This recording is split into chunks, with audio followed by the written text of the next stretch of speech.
Welcome back to the Abundant Harvest Homestead. I'm Papa Pepper. Today I'm going to talk a bit about being a product of your environment and just kind of, man, to me, I just want to saturate myself in the world in which I live. When the world was perfect, there was a man and his wife in a garden with some animals. The concrete jungles, the cities, the pavement and asphalt and concrete. That's not my natural environment. It's just not. I'm meant to be out in the woods. I'm meant to be down in the lakes, the rivers, the streams. I'm meant to eat my food for more of that type of environment than, the Walmart produce section. I'm meant to, harvest my own game rather than having a jacked up on antibodies and growth hormones, animal being fed GMO corn or something like that. That's not my diet. That's not what I'm supposed to be doing. So the farther I kind of leave the city and that lifestyle behind in my mind, the more immersed in this that I become. And as a kid, I spent a lot of time, it was the 80s and 90s, so we could run around all day unsupervised down by lakes and rivers and streams and woods, and we'd go camping, we'd eat breakfast with my parents, and take off for the rest of the day pretty much. Stop home for lunch, check in with them, and then take off till it got dark. And that was okay. I mean, nobody had cell phones, so they couldn't call the cops or CPS on my parents. We just were able to do that. And that's where I love to be. So now, since moving down here to the Ozarks, I picked up hunting, I've picked up bow fishing, I've picked up spear fishing now, and I've spent a lot of money doing things like that. And even like my bow fishing equipment, I've spent hundreds of dollars on that. And I don't mind that. But at this point, I'm trying to get more creative and figure out what's available to me in the natural world, and I am absolutely loving it right now. So if you do a study on what people used to use, they weren't going to Bass Pro Shops and picking up some, metal broadhead for their crossbow. What they would use was what's in the area. I want to get into flint knapping and making my own stone tools as well, but even on a more simplistic level than having to fashion a stone into a tool is looking at what people used to do. Recently I acquired a pile of these. These are actually horseshoe crab tails. So horseshoe crab tails come from an animal I've never met, but I've always been fascinated by. And this is their exoskeleton. Just like a lobster or a crayfish or a crab has an exoskeleton. This is the tail of them, and if you notice, they got a little serrated edge, and they're kind of pokey. People would use these for spear tips. So I'm going to do a little bit of experiments with them. I don't think they're quite as heavy duty as one would hope, but I think I can successfully harvest some wild game with them, and that's one thing I'm going to be doing. Because across a lot of the world, there's things like bamboo that's available. This is some bamboo we wild harvested. Here's some more. This is more of an arrow-sized bamboo. This is more of a spear-sized bamboo, or possibly even for a bow. I recently made my first bow out of bamboo, and it works pretty good if you saw the opening clip. And also that particular bow, I'm only going to use primarily just for shooting suckers. And suckers are fish about that big. They'll swim up in the shallows in the spring to spawn, and they pretty much go right by your feet. So you're kind of just shooting fish in a barrel, only there's no barrel, but they're right there. And I plan on doing that soon.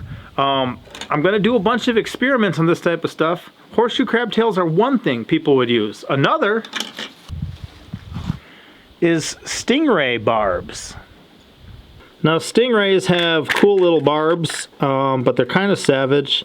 They're double-edged and they are serrated.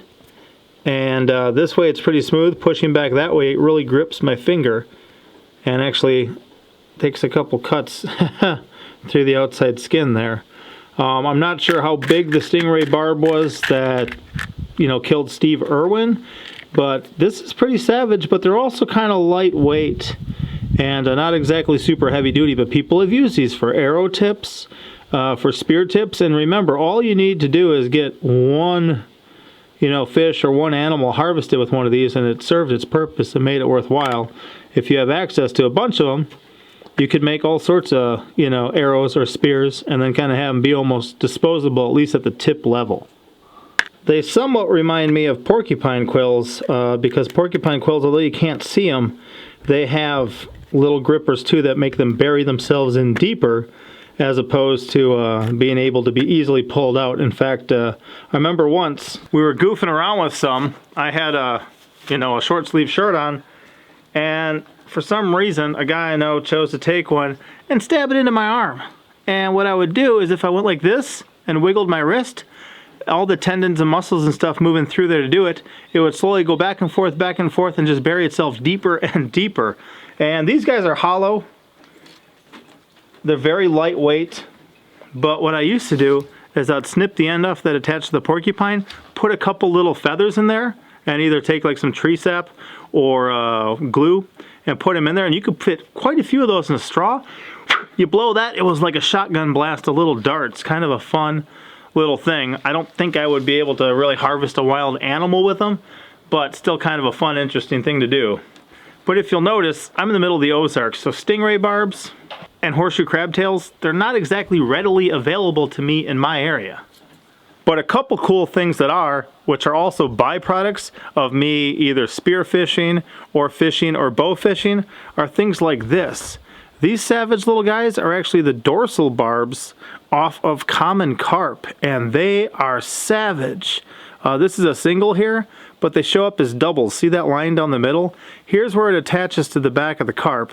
This faces backwards. When they're little and something tries to eat them, they can pop this up, and you know, that hits the inside mouth of whatever fish is trying to eat it. It really helps out at a young age, but when they grow really big, they've got these savage ones. I can split this, and I can use that as a pretty good arrow tip or spear tip for spearfishing. If you're not familiar with the common carp, here's an example of pretty much a skeleton of one. This one I'm doing kind of some interesting poor man's taxidermy on it. But the dorsal fin is not the easiest to see on here, but it runs from here down to here. And this first part here that hooks up here comes back to here. This is the bone that I'm taking out to use as arrowheads and spear tips. That's where we've got that double dorsal spine there between the head and the tail, right along the back. So kind of cool and readily available. This one here was actually bow fished by a friend of mine. We cut the meat off of it and we ate it. But I saved the skeleton, chucked it to the animals, the chickens and stuff, pecked it clean, and now I'm preserving it to kind of have it be some real outdoor rustic decor type interesting thing. I'm working on making that as a gift for my friend, but that's kind of a look at the skeleton anyway and where that bone comes from. One of the first ways I want to test those carp spines out is as a Hawaiian sling. This is a Hawaiian sling I picked up. It's got a triple point with some barbs on it there. It's got a, I think, 4-foot fiberglass shaft, and then it's got some string and kind of surgical tubing tying it up. The basic idea of a Hawaiian sling is that you take this, you choke up on it, and then it's got all this power, so when you let go, you know, and I'm holding it back, I don't want it to go flying, but when you let go, it punches forward with more force than you could just thrust, or at least a quicker speed than you could just thrust. So copying that technology, I decided to start trying to make one that I was planning on tipping with maybe 3 of these carp spine barbs, the dorsal barbs off the carp. And what I did is I took a bamboo and I smoothed it out quite a bit. I also put a hole in the end so I could attach some surgical tubing and my rope. And then if I choke up on one of these, you know, it's ready to go. I tried a bit ago to see if I could make one out of rebar, and you know, I've got a quad tip up there and some rebar, but rebar is really heavy. Even underwater, it's really heavy. And this is actually the one I cut the end off of to make that tool when I was working on my gutter project over here. So check out that video if you want. But too heavy. While that would still work for a gig, you know, or spearing them, it's not going to work as a Hawaiian sling, where bamboo is much lighter. And like I said, my original idea was just to affix a couple to the tip. Maybe take that natural hole, put a couple in there, take a screw gun, drill a hole through them all, and then take like a spike from the honey locust tree, put it through there, cut it off and glue it in place. But instead, as I was working on it, I had a thought about the sea stinger. There's a certain type of tip that people use on some spear guns called a sea stinger, and what it is it's a detachable spike. So what happens is that gets thrust through the fish, and that's attached by a section of wire, that is then hooked up to the fish. And see, if this came straight through a hole like that, when it comes through and gets pulled back, if it gets pulled back, that is not going to be able to fit through that tiny hole it made, and that's the general idea. So these are some prototypes I plan on testing out in a couple months when the water gets a little warmer, but here I've got 2 of those, and I'm going to put them in like this. They're snug, so they fit in there, but you know, if I pull, they're gone easy. So I'm hoping, and this gives me of course twice the chances, that by taking 2 of these, sticking them in there, and I'm hoping if I can use the Hawaiian sling to punch that through a fish, that when it comes back, those are going to come off and get snagged like that, and I'll be able to have it. It's going to be a little better than just trying to keep the fish on, you know, those barbs, which would be coming through the same way. That would be a little more difficult than a T intersection, you know, something perpendicular like that. So we'll see.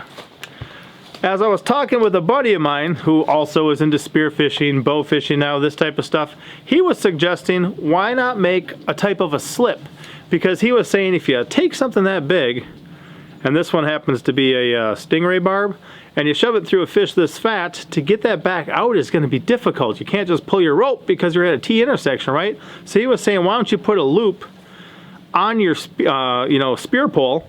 And here I chose to make it out of surgical tubing. The reason I did that is that if the fish pulls, you've got that stretch. So it kind of slows it down and pulls it back rather than just a tight whomp, you know, where there's no give. Here I've got that give. And by having the loop here, his idea was if I got my fish, I can just take the whole fish, open up the loop, stuff it through, okay?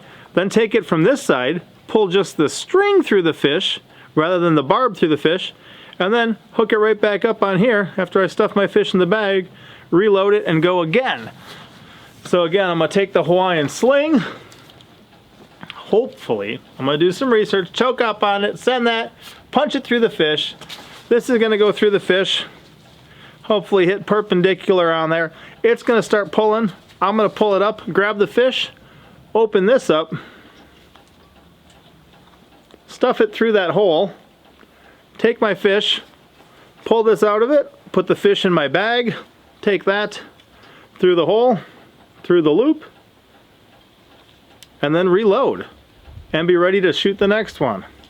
So I'm not sure if that's going to work or not, but to be able to make my own fish spears, to be able to go spear fishing with my own Hawaiian sling I made myself, that's going to be a whole lot cooler than having to drop like 35 bucks on a new setup or something every time I want to buy one.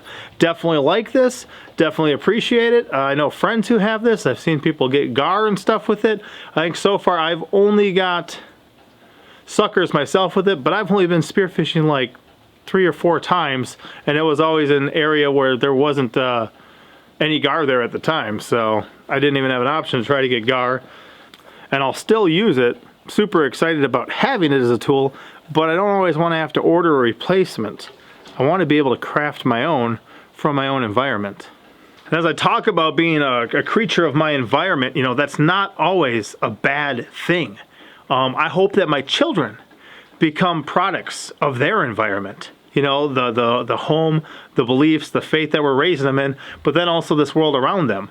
If you grow up in a bad environment and you're a product of that environment, that's not good. That's not what we're trying to do here. We're trying to really embrace how we were created to be and get in tune with the real world around us rather than the manufactured man-made world. So here's a look at a couple of these. This one here is the only double that I haven't split yet. And these are actually just ones the kids found out in our poultry pen. I'll have to wash them up. But, you know, this is just from tossing the carcasses into our chickens, and they'll peck them clean, and then these are laying out there now. And the children found some of them because they realized how much I liked them.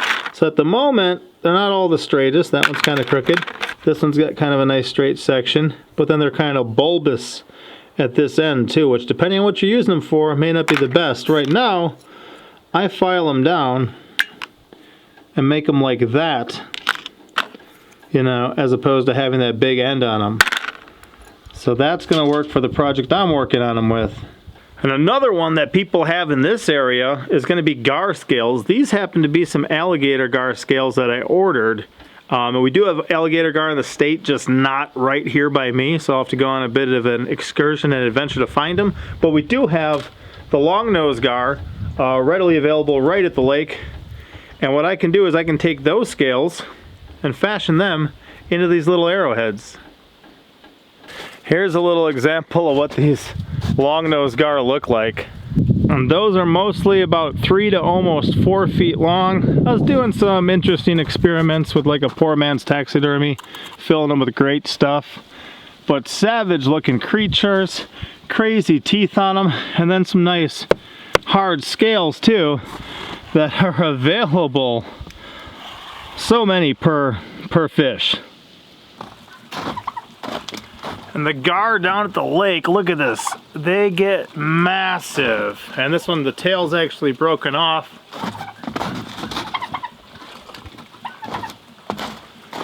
It's right here. And this thing would be like that much longer. It is a absolutely crazy fish. But look at these scales everywhere. I move this fin out of the way. There are just strips and strips and strips of some pretty heavy-duty scales. Let me show you what they look like separated.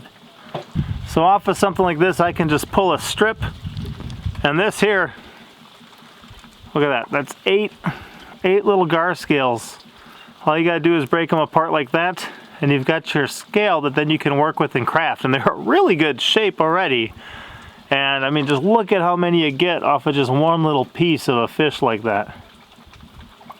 So with both alligator gar scales and the local long-nosed gar scales, I've been working on some different ideas for arrowheads. Here's a look at an alligator gar scale, and these are a couple arrowheads I was working on the alligator gars, and these I've been able to make out of the local ones. And I think, first of all, they look really cool. I think they're really going to help.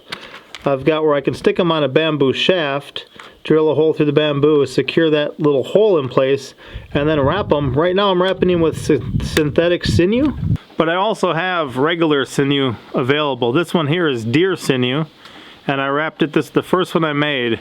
So I put that gar scale on some bamboo with the deer sinew, and lately, like I said, I've been using synthetic sinew. And here's a pile of them tipped with synthetic sinew.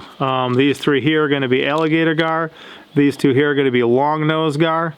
And the reason I'm using synthetic sinew is that these are for bow fishing. So I'm going to be shooting them into water. If I shoot the regular sinew into the water, it's going to remoisten, rehydrate, and it's going to become loose. Here I can keep these on nice and tight and use them. I've been practicing a bit with these, and look at what a point I can put on one of those too. That's really sharp. I actually just use a grinder to kind of shape them a bit and make sure I got the right angles and stuff, sharpness that I want. And then to put that hole in these side notches in, I'll use just a screw gun and kind of shape it with that. In fact, Monster Truck's been doing a bit of it too. He made his first one. But these I'm going to use for bow fishing in just a couple months. And I'm really excited about that. I'm hoping to really put some food on the table with it. And then again, something from my own environment that I can create that I'm able to use to make food for my family. One mistake I made that's also a pretty good sign is that I took these arrows and I was practicing in the house, and just so I wasn't putting holes in the couch, I was taking a couple cardboard boxes and I was taking my wool vest, which is actually, you know, real lambskin, and I was putting it on the couch and then the boxes in front of it. And the last time I shot this arrow, it went about that far through my vest. So there's actually a hole in the back of my vest. I thought, uh-oh, and upon closer, you know, inspection, it'd go through the box, through the other box, you know, both sides of the boxes.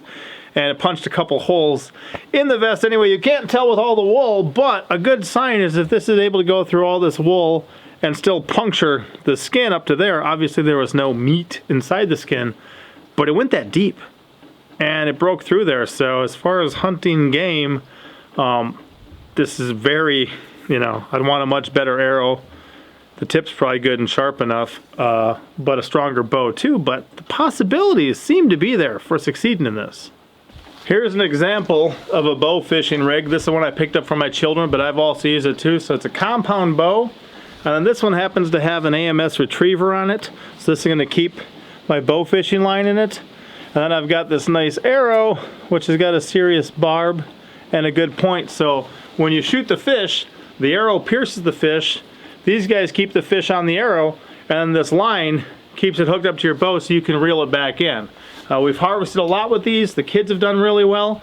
And when we started doing the suckers in the creek, what we realized is that if you're taking one of these and blasting it straight at your feet or close by on pretty much the solid shelf rock that's there for the creek bottom, you're breaking arrows. It's too much power. It's not good. So we downgraded and started picking up just some cheap kids bows at Walmart that I was hooking up with some line and using the arrows for that, and that worked a lot better.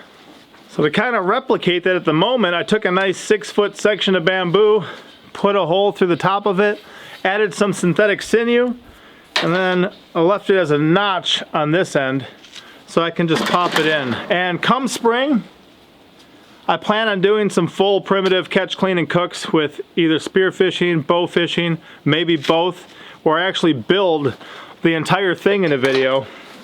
And then when I get it built, I'll take it out and hunt with it, catch something, and eat it. So this one here, with these arrows that I'm making, this should be really good. And what I'm gonna do for the bow fishing the suckers is I'm just gonna put like a 7-foot piece of string on here. I'll have it attached here to the handle and attached to the arrow. And again, I'm just gonna be shooting like at my feet rather than like distance shooting. It does go a pretty good distance. And this is not even that tough a one. And see if I can just shoot them right there, keep them on a nice short line, pull them right in and harvest them. It's worked well for us in the past just to put a nice section of string off of the cheaper bows like we were picking up from Walmart, and that worked good. So I think that this is going to be the solution I'm looking for. I think it'll give us a high level of success. And besides doing this stuff for ourselves, one thing we were thinking is how cool would it be to take, you know, one of those little arrowheads that we made out of a GAR scale and put it on a necklace. Just a necklace of synthetic sinew. And we're thinking of making some of these up and offering them in our Etsy shop. And then what people could do is they could pick one up, they could wear it, yeah, it looks cool, but especially if you're hiking or camping or going on some sort of wild adventure, you'd have this to bring with you. But if you had that survival necklace available, you know, you've got your arrowhead and you've got your synthetic sinew already available, and the hole that is through is the hole that you can use to secure it in place. All you need to do is find some river cane or a stick, cut it open in the end, take your arrowhead, put it in there, stick a little stick or a toothpick or a honey locust thorn through the middle of it, and tie that sinew around there, and you've got a spear or an arrow ready made. The hard stuff, you know, getting a decent arrowhead and having some sort of cordage or sinew or string to tie it on with, you'd already have that with you as a necklace. So I think that would be pretty cool. If you guys are at all interested, let me know. I've obviously made up more arrowheads than I need right now, so I could make some of these up and get them listed right away if anyone's interested in supporting our family and the things that we do here, and getting something pretty cool to wear as far as jewelry, and getting something that could potentially provide you with some food either for fun or if you're actually in some sort of survival situation. I think it's a good idea.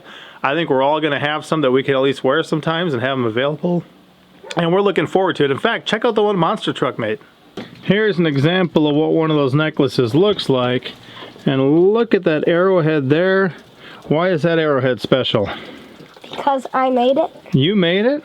Yes, so you sir. took the raw GAR scale and you shaped it with the grinder, with the sander? Yes, sir. And then you drilled your own holes and stuff? Yes, sir. What do you think about that?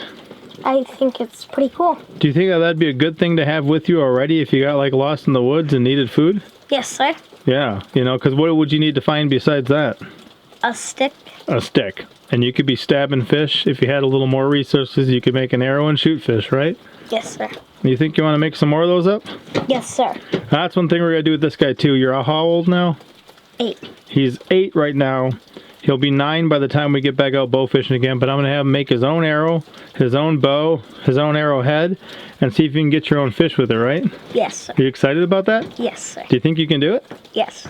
So check that out, guys. That's an example of what one looks like right now, and I could get some different colored threads too, just to make them different. But I think it's a pretty cool looking necklace. It looks a little savage. It's pretty natural, but then also, since you can turn it into something like this, it's extremely practical, especially if you're in a survival situation and you're already wearing that necklace. Good job, boy. Yes, sir. Of course, if you've got GAR in your area, I would highly recommend you learn how to catch them or hunt them and start eating them, because they're our top target species. In fact, I got a video called Why We Eat or How to Eat Trash Fish. Episode 1 is GAR. But if not, you know, if you're not going to start catching them, eating them, maybe making your own arrowheads, let us know if you'd like some. If there's enough of an interest now, I'll get some listed. Otherwise, I will list them regardless once we start actually successfully harvesting food with them. So if I'm able to use them and take them out in the wild and start getting some suckers, getting some fish, then I will definitely list them anyway. But just thinking about some different things, and this is one way that we can become more of the products of our environment. One way we can simplify it. I don't need to spend hundreds of bucks on making something like this, and in fact, it can be a rather fun project for me and my family. But then also it could be something that we can, you know, bless others with and share with others, because I think those GAR scales are super cool. I mean, the shape of them was already pretty much spot on, and it doesn't take too much to fashion them where they can be a working arrowhead. So I think that's cool. I think they're definitely going to do the job, and I'm excited. You can see there's a pretty good consistency in them too. This one's a double-holed alligator GAR, but all these long-nosed GAR locally, you know, they look good. I'm contemplating it as well as time goes on. You know, I only started hunting deer a couple years ago when I moved down here, first with gun, and then also I picked up a crossbow to extend my season. I figured a crossbow was more like a rifle. That'd be an easier learning curve for me than actually using a regular, you know, compound or recurve bow. But I think within a couple years, I might start be able to harvest some deer. Maybe with some bows I make myself, some arrows I make myself. It's worth a try. I wouldn't mind just a good, wholesome hobby to have that then, of course, creates a byproduct of food for my family as well. So that's just a little bit of what we've been up to lately. A little bit of trying to see what's in our environment. And I honestly think that things like these carp barbs and these GAR scales are going to far outperform, you know, the horseshoe crab tails and the stingray barbs. So I'm not gonna spend any more money picking these up from people who dwell on the seashore, but I'm gonna kind of focus on what I've got here already available. And even I think Monster Truck said, well, would a shark tooth work for an arrowhead? So we might try that too. Maybe pick up some shark teeth. Personally, I thought, yeah, there's got to be a way to make shark teeth work. That's pretty cool. What a great idea, you know, for a little boy to be thinking about. So I like that idea. I don't know. I think they're going to work. I'm excited, and it's just kind of some of the stuff we're doing here to try to live a life that makes sense, to get some wholesome, you know, hobbies that also provide food for our family, or, you know, if people really want to buy necklaces, perhaps some finances for our family and stuff too. So I'll see you next time. Thanks for watching. I can't wait to try this out. What do you guys think? Is this stuff going to work? Do I got my head on straight? Are you optimistic? I'm optimistic by nature, so sometimes that's kind of reality doesn't always meet my expectations. But what do you guys think? Can we do it? Will we do it? Will it be successful? Let us know in the comment section. Thank you, especially for those of you who watched to the end. And be blessed. Papa out.